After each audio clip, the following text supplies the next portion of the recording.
এই ধারা অনুযায়ী যা আছে সর্বোচ্চ সাজা ফাঁসি আছে, মানে ক্যাপিটাল পানিশমেন্ট, যেটা মৃত্যুদণ্ড সেটা রয়েছে।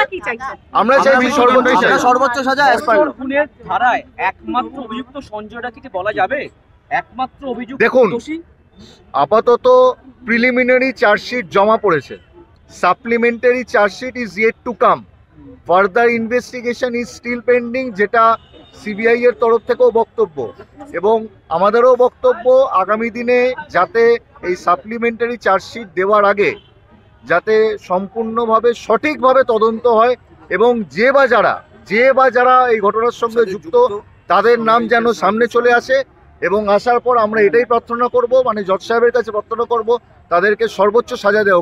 তার কারণ এই যেই ঘটনাটা ঘটেছে, যেইভাবে নির্যাতিতার মৃত্যু হয়েছে, সেটাতে শুধুমাত্র তার শারীরিক মৃত্যু ঘটেনি, তার আত্মাকেও হত্যা করা হয়েছে।